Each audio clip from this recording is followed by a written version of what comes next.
Good morning, beautiful people. It's good to see you all. So this is day 2 of our 78-day tarot journey. What I have, I'm going to do this in a second. We'll go ahead and burn some sage, kind of like yesterday, just to kind of clear the energy, get things grounded. If you don't have your journal, go ahead and grab your journal. Get that started. Write down today's date and today's card, which I will. Ooh. Fire. Okay. It was burning a little out of control there for a second. I was like, I'm going to catch it on fire. It's too early for all that. Anyway, so you have some sage, kind of burn the energy, burn the sage, ground the energy, get people on the same page. Anyway, so today our card is the Knight of Pentacles. I'm going to go ahead and show that to you. So this is the Knight of Pentacles today. Now, there's in the notes below, in the description of this particular, smoking myself out, in this particular lesson, I explained that the tarot is divided into two larger sections. There's the major arcana, there is the minor arcana. Some people say arcana, tomato. Arcana means secret or mysteries, and so the tarot is divided into two large sections, the major arcana and the minor arcana, and these are like secrets. Okay, cool. Normally when we are learning the tarot, they'll go in order. They will, I get bored really easy. Every time I try to teach the Fool's Journey in order, I get about 10 cards into it, and I'm like, kind of bored with this. So we're trying to go out of order, but then there's still a level of structure that you need to kind of maintain so that you have a handy reference guide. Your journal is kind of a reference book for yourself. And so if we don't keep some level of organization to your book, then it's going to be hard when it comes time to pulling it all together.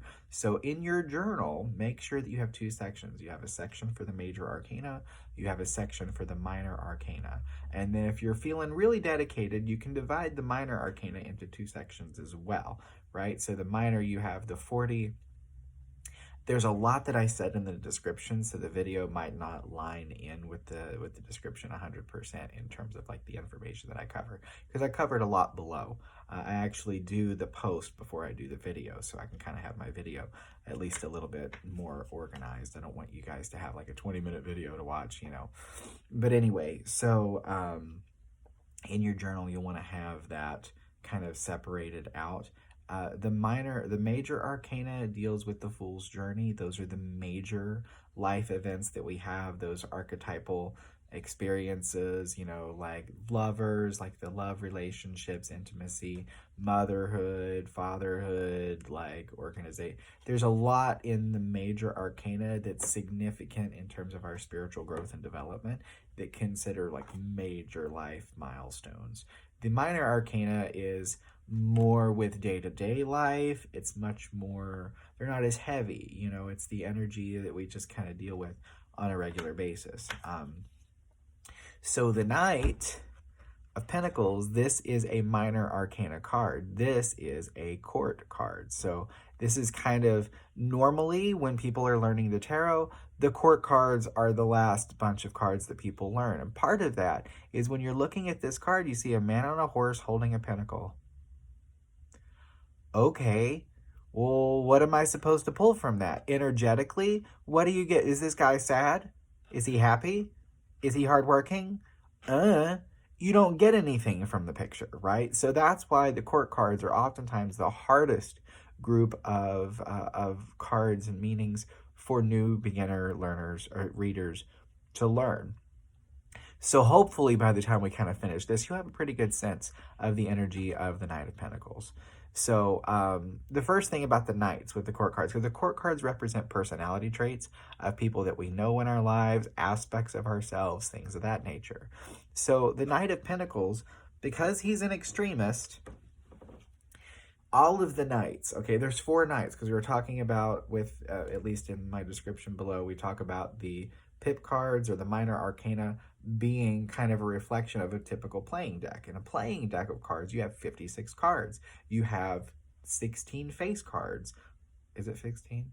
No, you have 12.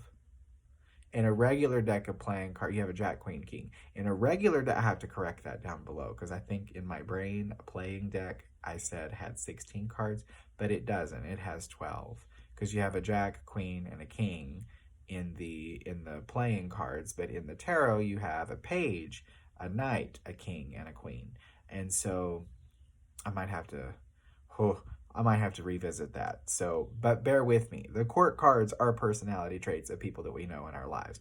Comparing it to the regular deck is just to help you have an organizational tool. There's 4 suits, there's face cards. The minor arcana has 4 suits and face cards. Your face cards are called court cards. He's an extremist. On the positive side, all of the knights have positive and negative characteristics. On the positive side, he is unwavering. He is thorough. He is hardworking. He is diligent, right? Those are positive characteristics. But on the same side of that coin, where he might be unwavering here, he's just stubborn over here. That's a problem. Where he might be really hardworking over here, he's kind of a workaholic and a little bit grinding over here. Where he is thorough over here, he's not leaving any stones uncovered. He's obsessive over here. So you have to kind of watch with these characters, with the knights, because they have positive and negative characteristics, but they also waver back and forth. They kind of tend to be more of an extremist. Those are kind of like Joan Bunning's interpretations. Of Joan Bunning's interpretations of the knights. She takes that extremist kind of approach. Benabel Wen is a little more practical, I guess. He is steadfast. He is hardworking. He's reliable and steady. Like, that's kind of how she looks at this guy. Like, she just pretty flat about it. So he's reliable. He's steady. Pretty good. So, let's look at Ciro Marchetti's Knight of Pentacles. And the truth is, it doesn't change very much. It's still a guy on a horse. Now, if you know about the elemental associations, you know that with this, there's a lot of green here, and green is the earth element, right? So you could probably tell by looking at it with that earth element, because earth is practical, it's grounding, it's hardworking, right? It's a manifestation element, right? It comes into the physical. So just looking at that, we can get a sense of how this guy might be hardworking or steadfast.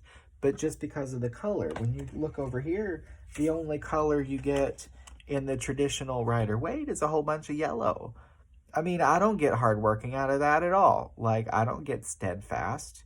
I mean, he's on a horse and he's a knight, and we can make assumptions about people in the knighthood, right? They're chivalrous and blah and whatever. But, you know, in terms of understanding the traditional meanings of this personality type, we don't get as much. But from here, we can at least get the greenery, right? We can get an element out of that.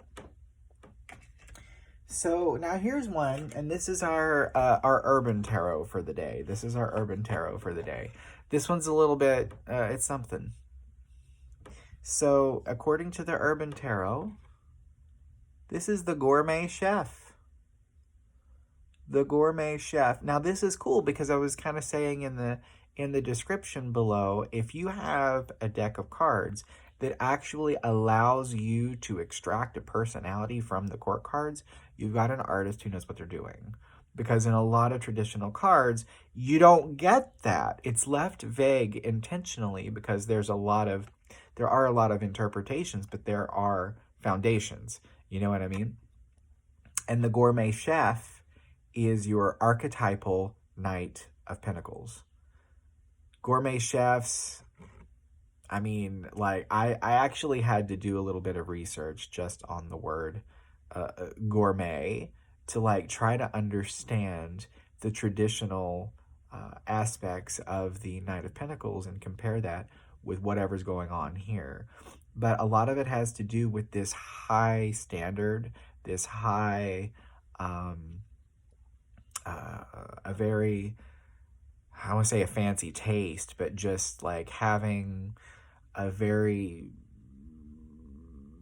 specific, refined, that's the word I'm looking for. Having a very refined expectation, a refined process and whatnot. So, I mean, let me know what you guys think in the description below. What do you guys think about this? If you were looking at the Knight of now, and this is something else too, you'll notice at the top there, it says Knight of Discs. And this is just another example of how things change from the traditional. The traditional tarot used pentacles, you know, and a pentagram, like a star in an inscribed circle, like a lot of connotations with the tarot, like, ugh, that's pagan, ugh, that's witchy, we can't do that, whatever, you know what I mean? So they're trying to make the energy of the tarot more attainable and making it less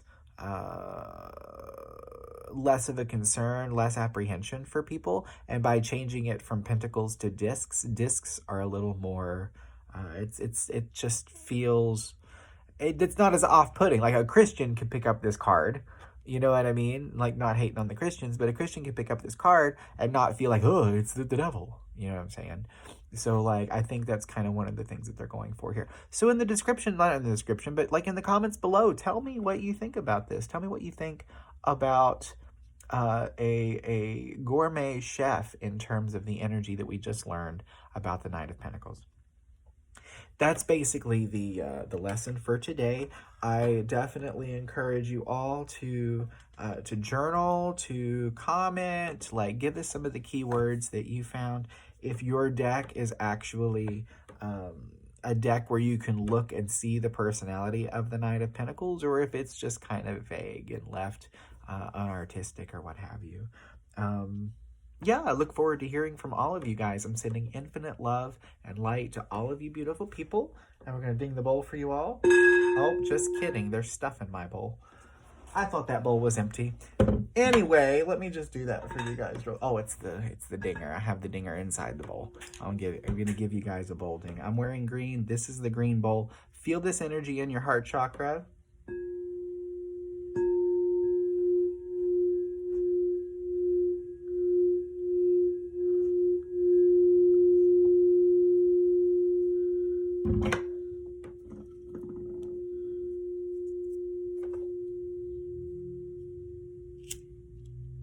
Closing out with just a little bit more sage.